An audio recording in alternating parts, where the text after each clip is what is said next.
Okay, I've got Adam Shlachter, Senior Vice President of Media at Digitas.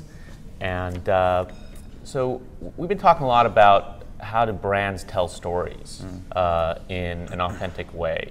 And brands have been always trying to tell stories since advertising began, right? So how's branded video or branded content different than what we've been doing, since the beginning of the industry? I don't know that it's that much different. I think the advent of video, we could take a slightly different point of view. With the advent of social, we could better understand the voice of our customer in real time or near real time, sort of as conversations are happening. And we could tap into that for topics. We could tap into that to drive relevancy, to be timely with the messages that we want to create, or to actually find stories that are worth telling. So if you could find something that other people are interested in, that's worth being told or sort of propped up on a bigger platform, that could be really compelling content. And it doesn't necessarily need to be commercial content, because in that case, to Rob's point earlier, the distribution of that at scale is usually limited, or at least difficult at best. We've had a great degree of success working with brands like American Express to tell those sort of stories, whether it's from their card members' perspective, the perspective of some talent that they're working with in music or in fashion, or from small business owners with things like Open Forum or Small Business Saturday. So I think there's a variety of ways to do it. It just depends on what story do you want to tell. And so, well, tell us a little bit about some of these American Express campaigns. What are the stories for people who haven't seen the campaigns? Sure. About 4 or 5 years ago, we worked with Amex to reinvent the concert experience. As anyone knows, you can only experience a live concert if you're actually there. And there's usually limitation it means to get there. There's only so many seats, it's not in your city, it's sold out. And we created the first live streaming concert platform called Unstaged as a means to give card members and prospects alike access to that live music experience and to get closer to an artist and have more of an immersive experience with them in a way that they can never have unless they were actually on stage or behind it with that artist. So just being in the arena wasn't close enough, and only American Express can give you those sort of experiences. But so you're using live streaming as a way to make a connection between the brand and their existing consumers or prospects. But to what extent was that? Was it not just sort of here brought to you by American Express versus really inserting the American Express voice into the whole experience? Yeah, well, the more interesting thing was, rather than just broadcasting that as a stream, we created a lot of content around it. We created a lot of experiential platforms on top of it.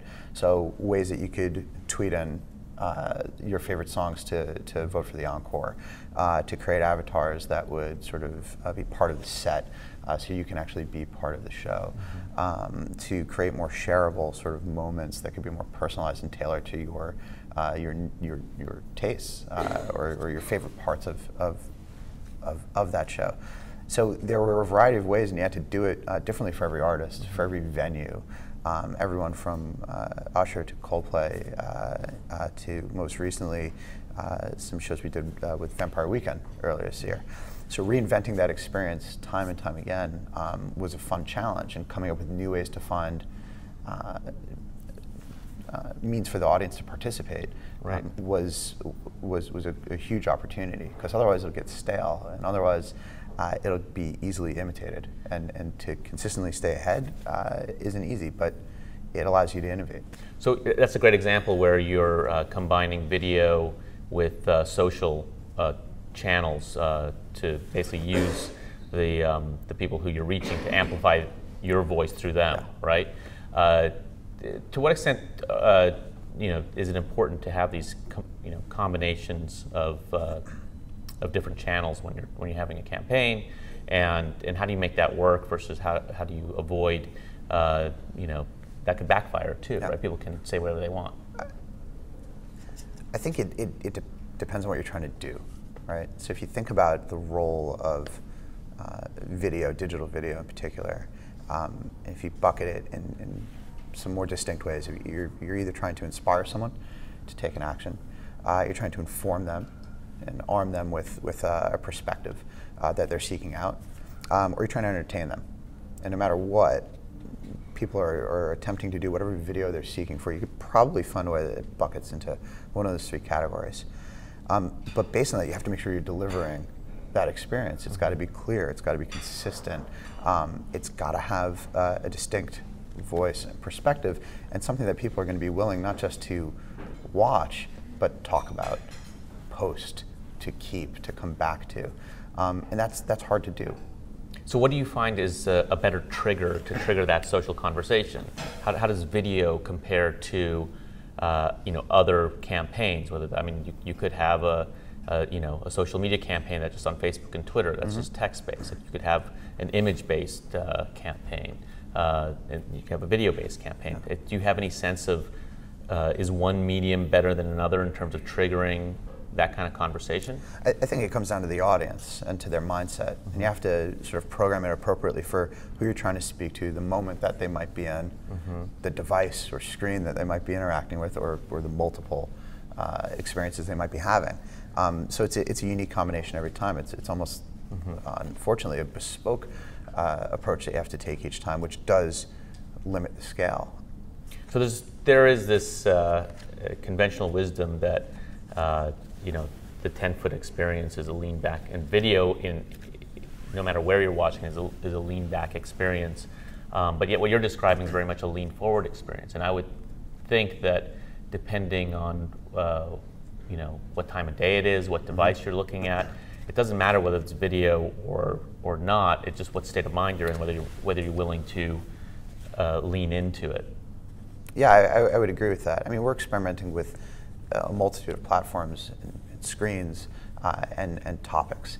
We work with a variety of clients in just about every category, and at the end of the day, they all want to have a relationship with their customers that's deeper than the one that they've been able to get through more traditional media. And it's not to say they're abandoning the traditional means that they use to communicate, but they want to find ways to have more ongoing conversation, ways to be more top of mind, ways to always be in someone's pocket when they're at shelf, when they're traveling, when they're considering that next purchase. And if you can create more relevant content to keep your brand top of mind, or to keep them engaged with what it is that you have to offer to sort of fulfill that need. But how do you have that conversation at scale, right? Does that mean that you have to have a war room that's always listening? Yes. Does that mean you have to have canned responses, that you have a social media team that they're just sending out pre-approved? You have to be aware. You have to know your consumer. You have to know your target. A lot of that does come through listening. And to Lisa's point earlier, we have a team called Brand Live that sits and constantly listens, and it's an agile marketing team that gets together on a daily basis to understand the signals that are out there and pick up on them. And they might not be direct conversation. They might be other related topics. They might be competitive. They might be category related. They might be political, social, economical. But it gives them insight into what we should create, what we shouldn't create.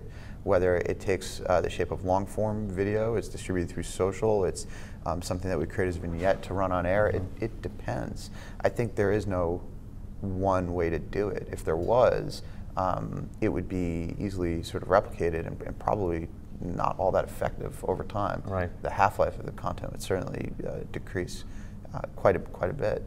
At the same rate, maybe you're not trying to reach tens and tens of millions of people with a piece of content that you're producing. Maybe you're trying to reach tens of thousands of them, because those are the most passionate consumers who are going to advocate on your behalf to amplify it, to your earlier point, and act as your distribution network. And the time that you have to create that campaign has really shrunk. Absolutely. Right? Yeah. Okay.